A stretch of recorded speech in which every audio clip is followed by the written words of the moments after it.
Your Honor, this is a case that started as a child support action and then was converted into a custody action. There's a 4-year-old child between the parties at this point. The child has lived the majority of his life up until these proceedings with the mother. Father had limited contact for quite some time, but upon seeking child support, he sought time with his child. Ms. Hewitt represented herself for quite some time in these proceedings, and importantly, there were orders that came down regarding visitation and what that looked like and what that would be. Importantly, the court considered and granted some unsupervised visitation right before Christmas, where the father would have, I believe it was on weekends, from 8 a.m. to 6 p.m. on Saturdays to come see the child at the mother's home. Subsequently, there was a motion filed on January the 21st of this year that was set. All right, guys, let's break this down. This case opens with a clear power shift. The mother's side frames it as a procedural failure turned life-altering decision. No notice, sudden custody flip, and a child uprooted overnight. The real punch? It's not just legal, it's logistical and emotional. When access depends on transportation she doesn't have, this starts looking less like justice and more like a setup. Where the father had the majority of the time with this child and put some onerous terms on the mother, including making her responsible for transportation and some other costs that father knew that she could not afford. Mother currently does not have reliable transportation, and the criminal contempt that we're seeing is related to that and some of the transportation issues that came from this order where mother was not noticed and did not know to participate. At this time, the child has not had much time at all with the mother since that order came down. I believe there were maybe 2 or 3 visits since January that the mother has had because of this transportation issue. The father lives over 2 hours away in Kentucky with this and has taken this child and has in no way facilitated any of that contact. Instead, when mother asks and tries to communicate that she has difficulty transporting and moving this child, he shows up with the police and files this criminal. The judge steps in and completely reframes the narrative. What sounded like unfair treatment is now painted as necessary intervention. Medical neglect, missed therapies, and credibility issues hit hard. This isn't just disagreement, it's a direct attack on the mother's capability. The denial of reconsideration locks the tone. The court believes it made the right call, and it's not backing down. Other resources that he was getting through the Dixon County school system in Kentucky, and that we are seriously concerned about where this is going and what is happening to this child with this change in custody. And again, we're just seeking to go back to the status quo and then reassess and see what we need to do moving forward, because we're not denying and saying that he can never have time with this child. We're just saying that this change is too much and too fast for this child that does have some developmental delays and does have some other issues.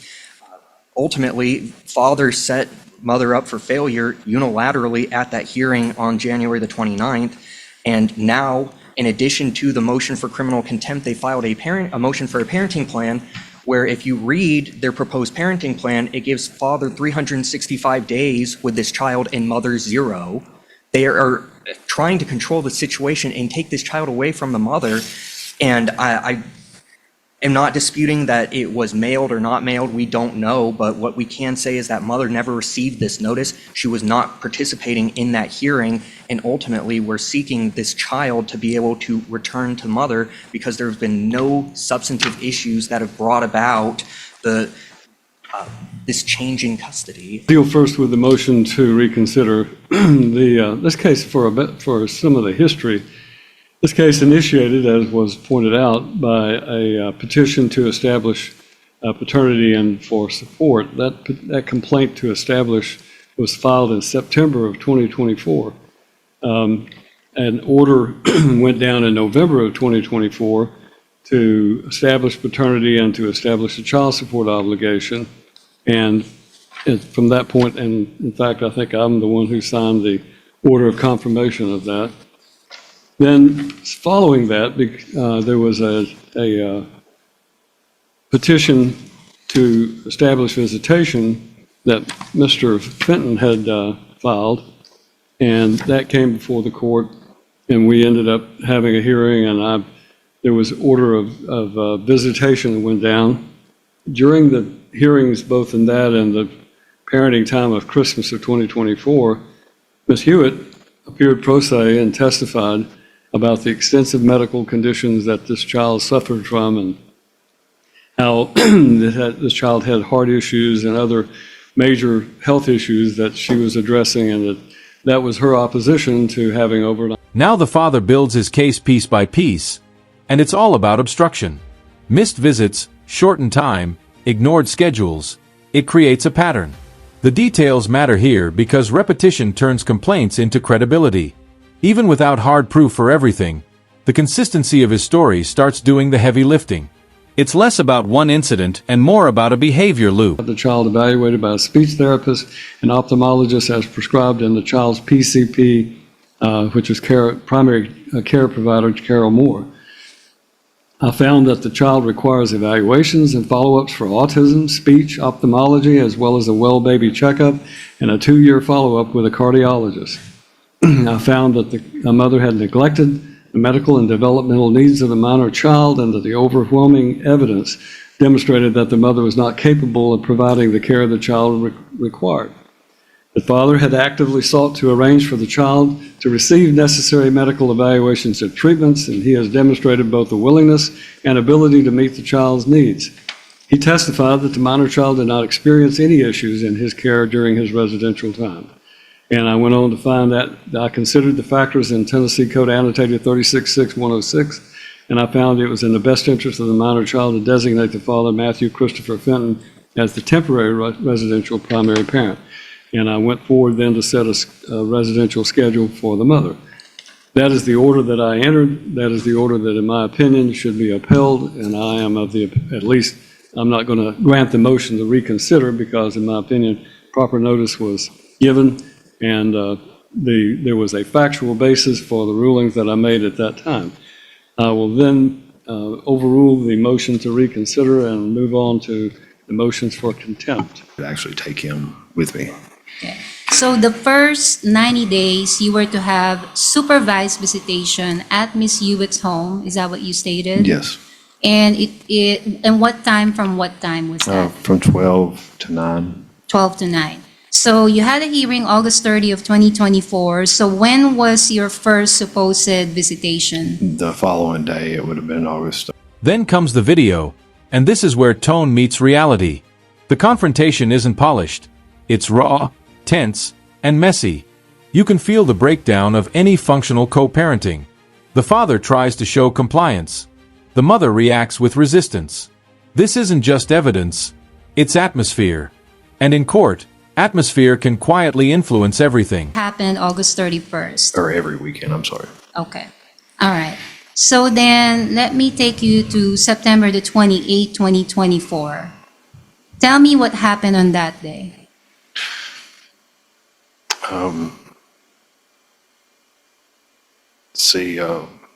August 31st. What was the date again? I'm sorry. Was that, September 28, 2024. Did you send her, did you let her know that you were going to arrive? yeah, I let To her her know I was home? going to arrive, and she had messaged me and said that it was her stepmother, Connie's birthday, and that she was be going to her father's for that, and wanted me to reschedule my visitation for the following weekend. And I messaged her back and I let her know that, I'd been waiting all week to see Ashton, and I did not want to miss my visitation. And she brought up child support, and had I sent it yet? And I just let her know that I was be on the way, and she messaged me back and said that she would call her father if I sent the child support and see if he could come later in the day to get him and postpone the party till later that evening. And I told her that would be okay. And then she messaged me again about child support, and I didn't respond. I just let her know that I was heading that direction. And right before I got there, she had sent me a message that she had left, or maybe when I got there, I can't really, it's been so long ago. I might have pulled up. I think it was 12:04. I pulled up, and I messaged and said, "I'm here. Are you at your house?" And she messaged back and Cross-examination flips the pressure instantly. Now the father's story gets picked apart. No receipts, no backup, just his word. The strategy is obvious. If you can't disprove events, weaken the storyteller. But here's the twist. He holds his ground. Even when boxed in, he doesn't collapse. That steadiness keeps his narrative intact despite the legal pressure. and she said, "I'm sorry, but I text you and you weren't at Daddy's for his birthday." That text you that we were at Daddy's for birthday. And then I said, I replied, "That's no excuse. It's contempt of court." She replied, "No, it's not. We had a prior engagement and I text you."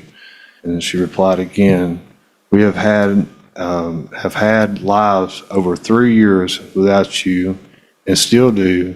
Stuff comes up, that's life." And then I replied, "I'll file contempt of court on Monday and see what the judge thinks about it." And she said, "Okay." And then she sent me a thumbs up. Okay. So Judge, I will play Is it an audio recording? a video recording. Video. So do you recognize that? Yes, ma'am. And where is that taken? That is at Amy's house, right And directly. who was taking that? I was, because I pulled up and I got I'm just it. asking who took that? Oh, I took the Okay, video. don't explain. And then what time of the day did you take that? Was it at the beginning of your visitation? Yeah. At the right- beginning of your Right at 12 visitation. o'clock, as soon as I pulled up, yes. Okay, right at 12 o'clock.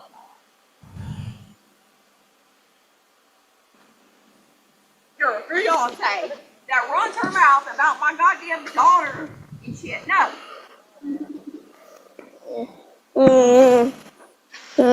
Give me my baby now. The mother finally gets her turn, but the defense feels shaky. Explanations come, but they're tangled. Dates mixed up, reasons shifting. Safety concerns and scheduling conflicts sound valid on paper, yet the delivery undercuts them. In court, clarity is everything, and here it slips. The more she explains, the more the timeline starts working against her. I'm here for my visitation, Amy. Yeah. Not here. Grab your brother. Grab your brother.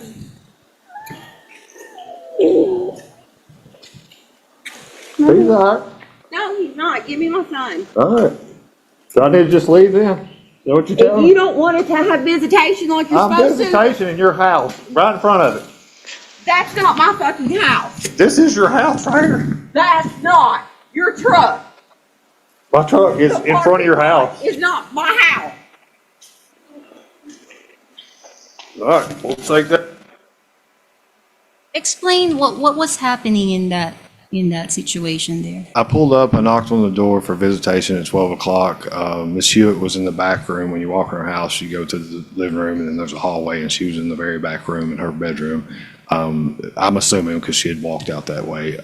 But her daughter had answered the door, Sophie, Ashton's sister, and it was a nice day, we always went outside to play in the yard, or I would take him to the park that's just walking distance down the road. I'd been teaching him to climb those stairs because he has physical developmental delays, is what they called it at that time, but he was just kind of learning. The judge closes with a split decision that says everything. Early issues get dismissed, but the critical violation, refusing to return the child, lands hard. Contempt is established, and the suspended sentence sends a message. Comply or face consequences. The real takeaway isn't punishment, it's control. The court draws a line, and crossing it again won't come with warnings. The child up, but suddenly then transport fell through. Frankly, this court does not find Ms. Hewitt to be a credible witness, based upon not only today's testimony, but also my observation of her demeanor in today's testimony, my observation of her at prior hearings in this court, and my belief that there was misrepresentation at the very least to this court at prior hearings regarding the medical condition of this child, which has been later proven by satisfactory to the court's satisfaction by evidence at a prior hearing when I changed the custody of the child. So when I read these text messages, for example, on the count one which is the February 7th date, when she picked the child up and then wasn't going to return the child, and he indicated he'd be there to pick him up later this evening. And then she said she'd be there later to pick him, be up there later this evening.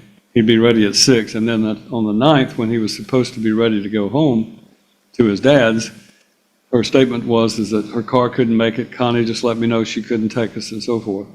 And then she said, I don't have any way to get there. He said, I'll come and get him. I'm on my way. Because he had a cardiologist appointment. Again, that's one of those factors that the court used in determining that this child was better off with the father than with the mother, was that the child's medical needs were not being met, and it was not being given the importance that this court found. A cardiologist appointment for a child of this age is extremely important. And heaven and earth should have been moved, and Mr. Fenton moved heaven and earth to come and get the child. Her response, as Ms. Hendrickson pointed out, is instructive. Her response was when he said, like I said, I'm on my way. You understand I'm the one that gave child support your name and cooperated and wish I never did, because you're going too far with my child and you don't know. Plus, my child you don't know. Plus, you lied saying you'd never try to take him. And look, I never got notice of a damn court date, and you think you're keeping my child? Question mark. I find her guilty of willful and deliberate contempt in regard to the denial of return of that child on that occasion, failure to comply with the court's order. And anyway, I'm of the opinion that again represents an intentional and willful, deliberate violation of the court order or failure to bring the child back. And for that reason, I find her as well, in that instance, 2 counts of failure to comply with the court order, and found that she is in willful, deliberate contempt, sentence her in each of those cases to 10 days in the county jail. I will suspend that based on the fact that it is her first occasion to have violated the court's order. But I want to make it clear one thing, and that is that I will not hesitate to lift that suspension and have you serve those 20 days in jail consecutively, which I'm allowed to do under an order for violation of a domestic relations order. I can make that 10 days in each of those counts consecutive to one another. And I will do that if you try to play games with this court's orders, or if you do anything that indicates to me that you are violating a court order. Your attitude towards Mr. Fenton is going to be reflected in your child if you are not careful.